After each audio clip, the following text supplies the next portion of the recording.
오늘 공독한 말씀 중심에서 아브라함은 알았다 라는 제목의 하나님 말씀 전합니다. 아브라함을 우리가 지난 시간 또 보았지만 아브라함은 계속 하나님 앞에 테스트를 받고 있는 장면이 나옵니다. 첫 번째는 기근의 시험이 있었습니다. 애굽으로 내려갈 수밖에 없었던 그 환경에서 그가 위기를 만났습니다. 하나님은 아브라함을 그곳에서 지키셨습니다. 그리고 다시 약속의 땅으로 돌아오게 해주셨어요. 그래서 인간은 연약해서 육신의 정욕에 굴복을 당하지만 하나님께서 그 백성을 그 가운데서 반드시 건져내신다는 것을 우리가 아브라함을 통해서 알게 됩니다. 또 아브라함은 풍요로운 가운데서 시험을 한 번 또 받았습니다. 젖과 꿀이 흐르는 그 소할 지역에 물이 넉넉하고 푸르른 초원이 펼쳐져 있는 그곳을 눈에 보이는 대로 그가 쫓아가지 않고 조카에게 먼저 양보했습니다. 그리고 그 땅을 그는 바라보지 않았습니다. 하늘을 우러러 바라보았고 사람이 눈에 보이는데 정복을 당하지 않고 안목의 정욕에 빠지지 않았던 그런 모습을 우리가 보았습니다. 오늘은 또 굳이 그 시험을 이름을 붙인다면 아브라함은 이 세상의 어떤 영광과 명예에 관한 그런 시험이었습니다. 성경은 항상 이 세 가지가 하나님의 백성들 옆에서 유혹한다고 말씀하고 있습니다. 첫사람을 유혹할 때도 육신의 정욕, 안목의 정욕, 이생의 자랑거리로 먹음직하고 보암직하고 지혜롭게 할 만큼 그 탐스럽기도 한 나무의 열매를 먹게 만들었습니다. 예수님을 공격했던 마귀도 육신의 정욕과 안목의 정욕과 이 세상 영광을 가지고 공격을 했습니다. 아브라함은 지금 오늘 본문에 우리가 읽은 대로 전쟁이 일어났습니다. 뜻하지 않던 전쟁이 아브라함이 와 있는 그 가나안 땅에 일어나게 된 것입니다. 동서로 나뉘어져서 동쪽에 있는 엘람의 그돌라 오멜이라는 왕이 있었는데 그 왕이 동쪽 지역을 연합을 해서 연합의 원정군을 만들어 가지고 서쪽 정벌에 나섰습니다. 그래서 서쪽을 다 그 소나기에 집어넣었는데 전쟁에서 이겼으니까 매년 조공을 바쳐야 될 거 아니겠습니까? 조공을 12년 동안 바쳐오다가 13년 되던 해에 반란이 일어나서 서쪽에서 조공을 안 바치는 것입니다. 그래서 14년 되던 해에 다시 그돌라오멜이 자기 옆에 있는 국가들하고 연합군을 만들어서 다시 서쪽 정벌을 하기 시작했습니다. 손을 보러 온 거죠.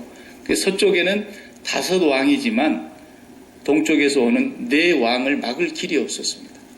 그래서 우리가 읽지 않은 1절에서 11절까지의 내용은 완전히 초토화되는 얘기가 나옵니다. 동방에서 오는 4 왕이 이끄는 그 원정군에 의해서 서쪽이 완전히 정벌을 당하고 거기에 죽이고 빼앗고 그리고 포로로 끌고 가고 그 중에 이제 소할 땅으로 물이 넉넉한 곳으로 들어갔던 그 아브라함의 조카가 거기 전쟁에 휩쓸려서 포로로 끌려가게 됩니다. 재산도 다 약탈을 당합니다. 그 소식을 전쟁에서 간신히 살아나온 한 도망온 사람이 아브라함에게 그 얘기를 해주니까 아브라함은 그 소식을 듣자마자 자기 집에서 하솔들을 다 데리고 숫자가 318명이나 됐습니다. 아주 아마 굉장한 가문이죠. 종들이 그렇게 많았으니까 아브라함은 상당히 그 많은 재산도 가지고 양도 키우고 또 그 집에서 일하는 하인들이 굉장히 많았던 것을 우리가 알 수 있습니다. 그렇지만 일 개인으로 볼 때는 318명이 많아 보아도 저 동쪽에서 오는 그 연합군에 비하면 이들 시쳇말로 세 발의 피 아닙니까? 서쪽에 5 왕이 연합을 해서도 못 막았습니다. 그런데 아브라함이 어떻게 그걸 막겠습니까? 아브라함은 거기에 살고 있는 그 마므레라고 하는 사람이 있었는데 그 마므레 상수리 나무 거기에 살고 있었습니다. 나그네니까 남의 땅에 와서 의지하고 살고 있는데 그래도 그 마므레하고 좋은 관계를 지냈기 때문에 마므레와 동맹을 맺었고 마므레의 형제들이 둘이 더 있었습니다. 그 3형제가 있는데 에스골과 아넬이라고 오늘 기록되어 있는 이 3사람의 형제들도 아브라함이 출정을 하는데 동참을 했습니다. 그리고 아브라함이 쫓아갔습니다. 전쟁한 내용은 기록이 없고 승리하고 돌아온 얘기가 나옵니다. 전쟁에 승리를 해서 지금 전리품을 다 빼앗아 가지고 기분 좋게 돌아가고 있는 그 동방의 원정군을 뒤쫓아가 가지고 그 4 왕을 굴복시켰습니다. 그리고 거기에 모든 전리품을 다시 되찾고 포로로 끌려가는 조카와 거기에 함께 가는 모든 사람들을 다 다시 되찾아서 돌아왔습니다. 이건 도무지 우리가 상상할 수 없는 그런 일입니다. 어떻게 5 임금이 연합을 해서도 꼼짝을 못하고 패배를 했는데 아브라함이 끌고 가는 그 318명으로 그들을 제압할 수 있었을까? 오늘 본문을 기록하고 있는 이 모세오경의 저자는 이 기록을 뭘 말해주려고 하는 거냐면 아브라함의 대단한 승리, 아브라함의 용맹 그런 걸 얘기하려고 하는 분이 아닙니다.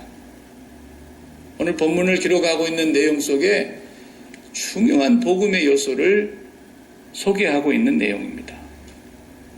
성경은 뒤에 일이 어떻게 벌어질 줄 모르고 하나씩 써나간 책이 아닙니다.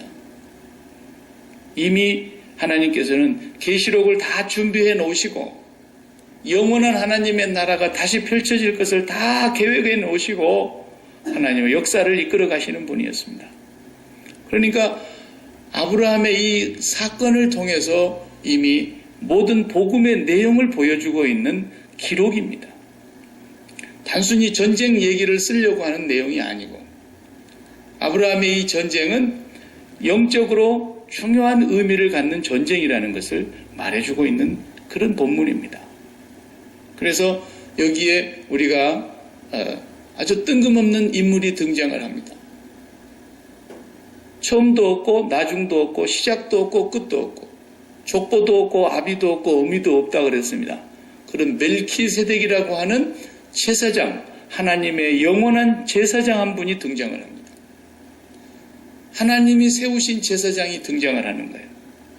이 멜키세덱에 대해서만 설명하려 해도 1시간을 설명해도 모자랍니다. 성경에 이 멜키세덱을 본문 여기 외에 딱 2번 더 얘기를 합니다. 항상 예수 그리스도와 연관되어서 나오는 분입니다. 제사장이라 그러면은 언제부터 생긴 거냐면 아브라함의 증손자 때부터 생긴 겁니다. 아브라함이 이삭을 낳고 이삭이 야곱을 낳고 야곱이 12아들을 낳았는데 12아들 중에 3번째 아들 레위의 아들들 중에 제사장을 세웠지 않습니까? 그것이 모세의 율법입니다. 그리고 아론이 제일 먼저 1대 제사장이 됐고 아론의 아들 쭉 엘르아살과 이다말 나답과 아비우는 불순종해서 불에 타 죽고 이렇게 쭉 그 아론의 후손들 레위 집안에서만 제사장이 나와야 되는 거 아닙니까? 근데 벌써 아브라함 때 저 증조 할아버지 때 하나님이 세우신 영원한 제사장 얘기가 나오고 있고 그 영원한 제사장이 등장하는데 떡과 포도주를 가지고 나오고 있습니다. 너무 뜬금없는 본문인 것 같은데 제사장이 떡하고 포도주를 가지고 나왔다는 얘기가 무슨 얘기겠습니까? 오늘도 우리가 떡과 포도주를 참여하게 되는데 여기에 놀라운 복음의 내용을 지금 담고 있는 그런 얘기입니다. 그래서 아브라함이 돌아왔는데 제일 먼저 소돔 왕이 기분이 좋아가지고 자기들은 패배했는데 아브라함이 승전해서 돌아오니까 소돔 임금이 아브라함을 영접하러 나왔습니다. 그리고 또 한 분이 등장하는데 멜키세덱이라고 하는 지극히 높으신 하나님의 제사장 이분이 등장을 하는데 떡과 포도주를 가지고 아브라함을 맞이합니다. 그리고 오늘 본문에 보면은 이 승리의 결과를 이렇게 19절 20절에 말합니다. 멜기세덱 그가 아브라함에게 축복하여 가로되 천지의 주제시여 지극히 높으신 하나님이여 아브라함에게 복을 주옵소서. 먼저 이렇게 축복을 합니다. 그 다음 말씀에 너희 대적을 내 손에 붙이신 지극히 높으신 하나님을 찬송할지로다 하매, 여기에서 승리를 멜기세덱이 얘기하고 있습니다. 지극히 높으신 하나님께서 너의 대적을 네 손에 붙여주셨기 때문에 네가 승리한 거다. 이렇게 해석을 해주시는 거예요. 이 그림이 어떤 그림이냐면 이제 마지막 때에 다시 오실 우리의 만왕의 왕이시오 영원한 대제사장이신 예수 그리스도로 말미암아 그 만민이 축복을 받는, 복을 받는, 최종 승리를 얻는 그 그림을 여기에 지금 그려놓고 있는 본문입니다. 그래서 멜키세덱이라고 하는 분은 레위의 후손 아론의 집안에서 나온 사람이 아니라 멜기세덱이라고 하는 그 집안, 그 계통에서, 그 서열에서 예수 그리스도가 오셨다고 하는 것을 성경은 지금 설명하고 있는 것입니다. 아론의 집안에서 온 제사장은 히브리서 7장을 보면 자세하게 설명을 해놓았습니다. 이 멜기세덱과 아론의 두 제사장 계통을 설명하고 있는 게 히브리서 7장이에요. 성경 공부 시간에 제가 한번 자세하게 설명을 해드리겠습니다. 그런데 예수님은 그 부족한, 그리고 죽음의 율법을 가지고 있는, 그리고 불완전한 인간이 이끌고 있는 그 레위 후손의 제사장에서 오지 않았다는 것입니다. 예수님은 레위의 지파의 후손이 아니고 유다 지파의 후손입니다. 예수님은 아론의 후손으로 제사장의 반열을 따라오신 분이 아니라 멜기세덱의 후손으로 반열을 따라오신 분이라는 것입니다. 그래서 그 내용을 히브리서에서 자세하게 소개하고 있습니다. 오늘 본문에 나오고 있는 이 멜기세덱은 지극히 높으신 하나님께서 지금 너의 전쟁의 승리를 이끄셨다. 아브라함은 멜기세덱의 얘기를 듣고 그에게 11조를 드렸다 그랬습니다. 여기서 말하는 이 11조도 오늘 우리가 하는 11조 그런 얘기하고는 전혀 다른 얘기입니다. 많은 사람들이 아브라함도 11조 했다 그러면서 11조 강의할 때 맨날 요 본문 갖다가 얘기하고 그러는데 그것은 말도 안 되는 소리입니다. 여기 11조 얘기도 다른 얘기입니다. 예수 그리스도를 지금 믿음으로 영접하고 있는 얘기를 하려고 하는 것입니다. 11조가 무엇인지를 모르면 그냥 우리가 돈의 수입의 10개 중에서 하나를 하나님 앞에 바치는 것, 이게 11조라고 사람들이 생각하기 쉬운데 그런 것이 아닙니다. 사실. 이것도 성경 공부 시간에 제가 자세하게 가르쳐 드리겠습니다. 예수 그리스도를 영접하는 것입니다. 믿음으로 아브라함이 멀리서 예수 그리스도를 영접하고 있는 그림인 것입니다. 그것이 성경의 설명으로 자세하게 나오고 있습니다. 시편 110편에 다윗의 한 얘기를 제가 읽겠습니다. 시편 110편 1절에서 5절입니다. 여호와께서 하나님을 말씀하시죠. 여호와께서 내 주에게 말씀하시기를, 예수 그리스도에게 말씀하시기를, 내가 너의 원수로 내 발등상 되게 하기까지 너는 우편에 앉았으라 하셨도다. 예수 그리스도는 지금 부활하셔서 보좌 우편에 앉아 계십니다. 여호와께서 시온으로부터 주의 권능의 호를 내어 보내시리니 주는 원수 중에서 다스리소서. 시편 110편 4절입니다. 여호와는 맹세하고 변치 아니하시리라. 이르시기를 너는 멜기세덱의 반차를 좇아 영원한 제사장이라 하셨도다. 하나님께서 예수 그리스도를 멜기세덱의 계통을 이어서 오는 영원한 제사장이라고 말씀하셨습니다. 그러시면서 주의 우편에 계신 예수 그리스도께서, 주께서 구약성경에서 그랬는데 여호와의 우편에 계신 예수 그리스도께서 그 진노하시는 날에 열 왕을 쳐서 파하실 것입니다. 그랬습니다. 멜기세덱의 후손으로 오신 예수 그리스도께서 이 세상의 바벨론에 속한 모든 열왕을 그 발등상에 짓밟을 것이라는 것입니다. 내 발 아래 짓밟을 때까지, 그날이 오기까지 너는 내 보좌 우편에 앉아 있으라 하셨습니다. 그 예수 그리스도를 지금 소개하고 있는 것입니다. 그래서 아브라함을 통해서 멜기세덱으로 하여금 축복을 받게 하고, 그 멜기세덱에게 떡과 포도주를 받아먹고, 그 멜기세덱에게 11조를 드리면서 그 멜기세덱을 자신이 믿음으로 영접하고 있는 것입니다. 그리고 내가 오늘 이끈 이 전쟁은 내게 속한 것이 아니었고 하나님께서 마침내 이 세상을, 이 열왕을 다 심판하실 영원한 대제사장이 오시는 그것을 지금 그리고 있는 내용입니다. 갑자기 멜기세덱이 등장하는 이유가 그것 때문입니다. 그래서 멜기세덱을 성경에서 길게 설명하고 있어요. 평범한 인물이 아니에요. 히브리서에 보면은 이분을 살렘 왕이다 그랬어요. 평화의 왕이다 그랬고, 그 다음에 의의 왕이다 그랬어요. 멜키라는 말은 세덱이라는 말하고 두 개가 붙은 거예요. 멜키라는 말은 멜렉이라는 히브리 말에서 온 것이고, 세덱이라고 된 것은 체데크라는 히브리 말에서 왔어요.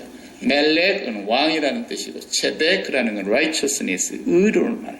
우리가 구원을 받는 의. 그래서 그 의의 왕, 멜키세덱. 누구예요? 예수 그리스도예요. 왕이며 제사장이고, 아론의 후손으로서 온 육신의 제사장이 아닌 하나님의 영원하신 제사장으로 하나님이 임명한 분이요. 아비도 어미도 족보도 끝도 시작도 없는 분이에요. 하나님의 영원하신 제사장이라 그랬어요. 그 제사장의 계통에서 오신 예수 그리스도를 지금 소개하려고 하는 것입니다. 그래서 믿음의 백성들은 예수 그리스도를 믿음으로 말미암아 우리가 이미 승리했다는 것을 아브라함의 승리를 통해서 말씀하고 계시는 거예요.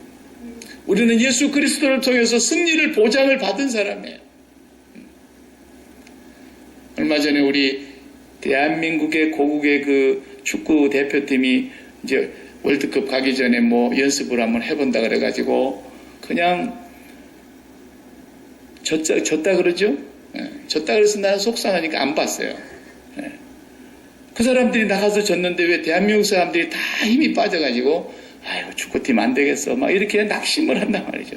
그 사람들이 대표니까 그래요. 대표예요. 미국하고 또 어제 했다죠? 또 졌대요. 그러니까 뭐 아주 그냥 코가 납작해졌어요. 정신 바짝 차려야 되겠더라고요. 네. 그들이 대표예요. 그들이 이겼다 그랬으면 우리도 기분이 이겼다고 좀 좋았을 텐데. 예수 그리스도는 이기셨다 그랬어요. 영원히 이기셨어요. 내 보좌 우편에 앉았으라. 언제까지? 네가 이 세상의 모든 열왕을 네 발등상 아래 짓밟을 때까지 내 보좌 우편에 앉았으라 하셨도다. 누가? 하나님께서 예수 그리스도를. 바로 그 예수 그리스도가 세상을 심판하실 것에 대한 그림을 지금 벌써 아브라함에게 보여주고 계시면서 그 예수 그리스도가 오신 계통인 멜기세덱을 등장시키고 있습니다. 우리는 싸움에서 다 이긴 거예요. 예수 그리스도가 천상에서 이미 다 이기신 싸움을 우리로 하여금 이제 이 땅에서 보게 하시는 거예요. 우리는 이미 다 이겼다는 얘기를 녹화방송을 늦게 보는 것과 같이 이미 확실하게 이긴 싸움에서 우리가 여기서 싸우고 있는 거예요. 우리가 여기서 고난을 당하고 패배를 당한 것 같이 보이지만 우리는 절대로 패배가 없어요. 우리가 실패한 것 같지만 절대 실패가 없어요. 예수 그리스도께서 이미 승리하셨기 때문에 그 안에 들어가 있는 사람들은 다 함께 그날의 승리를 맛보게 될 것이에요. 그래서 현재 임하는 고난은 정말 너무너무 작은 것이다. 장차 임할 영광과는 비교가 안 되는 것이라는 것입니다. 그 역전의 드라마를 우리는 이미 보장을 받고 있는 사람들이기 때문에 초대교회 성도들이 죽음을 당할 때 그것이 실패인 것 같고 핍박을 당하면서 유리방황하면서 얼마나 많은 세상의 고난과 환난을 당하고 역경 속에서 살 때 주님께서 뭐라 그러시냐면 너희가 부요하도다 그랬어요. 하나님께서는 너희가 진짜 부자구나 그랬어요. 근데 라오디게아 교회 같은 교회를 보고는 그들은 너무너무 부자라서 우리는 부족한 것이 없다 그랬지 않습니까? 그들은 금과 음이 풍부하였습니다. 지역에 광산이 있어가지고 많은 보석들을 개발해내는 그런 도시였습니다. 그런데 주님이 그 교회를 보고 너희가 내가 보니 헐벗었구나. 너희는 벌거벗은 수치를 드러내고 있구나. 너희는 장님과 똑같구나. 안약을 사서 눈을 발라서 고쳐야 되겠다. 오히려 그렇게 말씀하셨어요. 그런데 서문학교회 같은 교회를 보고는 너희가 환난을 당하고 몇 사람이 죽임을 당하는 것을 내가 안다. 그러나 너희가 실상은 부요한 자다. 그랬단 말이죠. 우리가 정말 예수 그리스도 안에서 이미 승리를 보장받은 사람들이라는 거예요. 아브라함을 통해서 아브라함이 어떻게 그걸 이깁니까? 318명. 우리가 구약에 보면 사사기에 기드온이라는 사람이 300명으로 수만 명을 이긴 얘기가 나오죠. 나오기는. 그때 그 미디안이 쳐들어왔을 때 기드온을 통해서 하나님께서 나가서 싸우라 그러니까 기드온이 군대를 모집했는데 32,000명이 왔어요. 수만 명 앞에 32,000명도 작은데 하나님이 뭐라 그러시냐면 야 너무 많다 야. 겁먹은 사람들은 돌아가라 그래라. 기드온이 가서 기가 막혀. 겁먹은 사람 돌아가란다. 그러니까 22,000명이 그럼 그렇지 얼씨구나 하고 다 돌아갔어요. 10,000명 남았어요. 그런데 하나님께서 또 말씀하셨어요. 너무 많다. 또 돌아가야 될 것 같다. 그래서 저 시냇가에 가서 물을 먹이라 그랬어요. 물 마시는 장면을 이렇게 가만히 기드온 보고 지켜보고 있으라 그랬어요. 그냥 엎드려가지고 목을 물에다가 대놓고 입으로 목을 소가 물 먹듯이 짐승이 물 먹듯이 물을 삼키는 사람들은 이쪽으로 그냥 손으로 물을 이렇게 한 움큼 움켜가지고 혓바닥으로 이렇게 핥아먹는 사람 이쪽으로 그래가지고 핥아먹는 사람 빼니까 300명 나왔어요. 그래서 너희들은 집에 가라 그럴 줄 알았는데 9,700명 집에 가라 그래요. 하나님께서 300명만 갖고 가래. 수만 명을 대하여 싸워야 되는데 그때 하나님께서 기드온에게 하신 말씀이 있었어요. 여호와께서 기드온에게 이르시되 너를 쫓은 백성이 너무 많은즉 내가 그들의 손에 미디안을 붙이지 아니하리니 내가 안 붙여주겠다. 그 이유는 이스라엘이 나를 거스려 교만하기를 내 손이 나를 구원하였다 할까 함이니라. 하나님의 전쟁은 절대로 사람의 힘을 의존하고 싸우는 싸움이 아니라 아브라함의 싸움도 똑같습니다. 기드온의 300용사나 아브라함의 318명이나 수만의 연합군을 향해서 나아가는 전쟁인데 아브라함이 승리로 이끌었어요. 왜? 여호와께서 그 대적을 너의 손에 붙여주었기 때문에 이 전쟁은 너에게 속한 전쟁이 아니라 하나님이 이끄시는 전쟁이고 반드시 승리로 이끄시는 전쟁이고 어떻게 그의 독생자 예수 그리스도를 통해서 열왕을 다 짓밟는 전쟁이라는 것입니다. 그래서 멜기세덱이 떡과 포도주를 가지고 나와서 아브라함을 맞이하고 아브라함은 그를 영접하는 그 믿음을 고백하고 있는 거예요. 그래서 11조는 예수 그리스도를 영접하는 걸 말하는 거예요. 네. 그 성경을 말라기 3장 8절에서 10절까지를 가지고 맨날 11조 왜 11조 내라는 얘기를 거기 본문을 갖다 그렇게 해야 되는지 모르겠어요. 그 본문을 정확하게 읽어보면은 그런 뜻이 아닙니다. 예수 그리스도를 영접하는 것이 11조예요. 뭔 말이신지 잘 모르겠죠. 그런 얘기 처음 들어봐가지고. 11조가 왜 생긴 거예요? 11조는 속전으로 드린 거였어요. 어디서 11조가 처음 생겼느냐? 정확하게 성경을 보면 애굽에서 6월절 날 바로의 나라 이집트는 전부 다 장자를 죽여버렸고 짐승까지도 첫 새끼는 다 죽여버렸어요. 그런데 이스라엘의 장자들은 다 살았어요. 어린 양의 피 아래 다 들어가 있었어요. 여러분 그거 아시지 않습니까? 그리고 나서 하나님 뭐라 그러십니까? 천년매는 다 내 거야 이제. 장자는 다 여호와 거야. 그랬어요. 이제 여호와를 위해서 바쳐야 돼요. 이 장자를. 그런데 하나님은 그 장자를 바치는 대신에 누구를 택하셨느냐? 레위 지파를 택하신 거예요.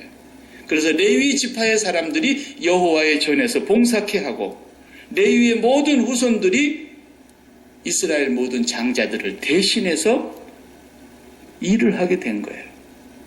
그러자 하나님께서 그 나머지 지파 사람들을 보고 너희들 장자들의 목숨값을 속전으로 내라 그랬어요. 그 속전으로 내가지고 그걸 뭘로 하느냐? 레위 지파 사람들의 생활비를 쓰라 그랬어요. 그것이 제사장에게 보내는 모든 사람들의 11조였어요. 속전입니다. 속전. 너희가 죽어야 됐었는데 너희를 다 살렸다 내가. 그 속전을 내놔라 목숨값을. 그런데 너희가 나오기 전에 레위 사람들에게 다 갖다 바쳐라. 너희를 대신해서 레위가 나에게 충성할 것이다. 여호와의 성막 봉산을 전부 레위 사람들이 한 거예요.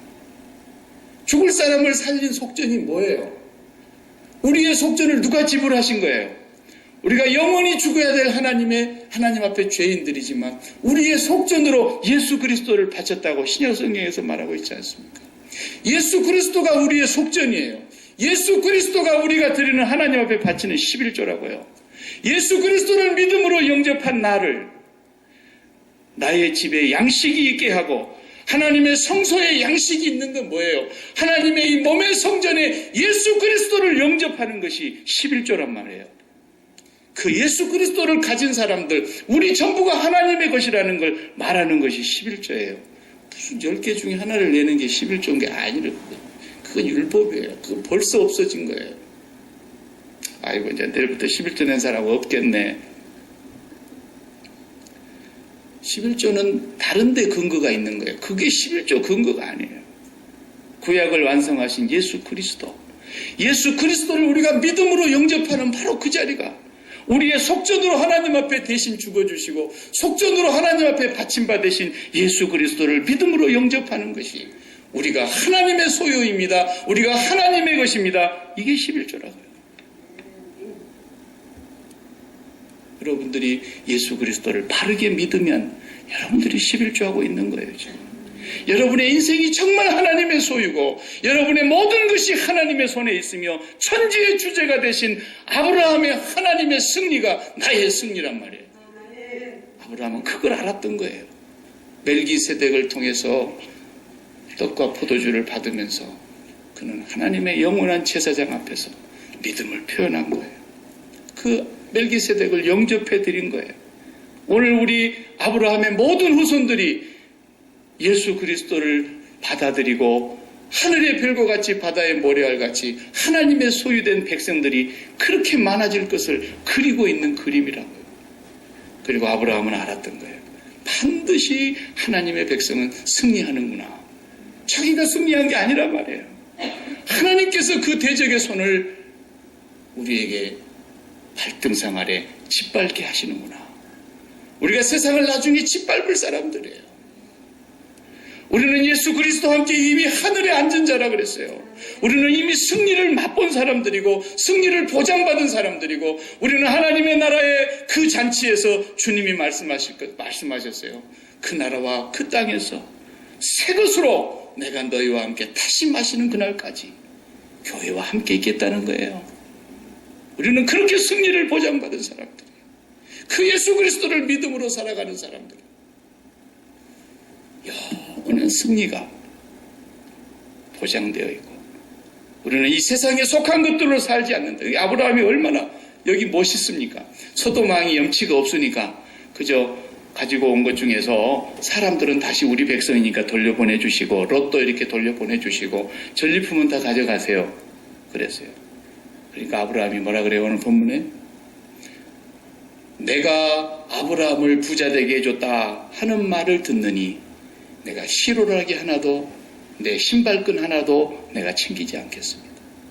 그러나 나와 함께 같이 간 여기 마므레와 그 삼형제에게는 좀 주시기 바랍니다. 그랬어요.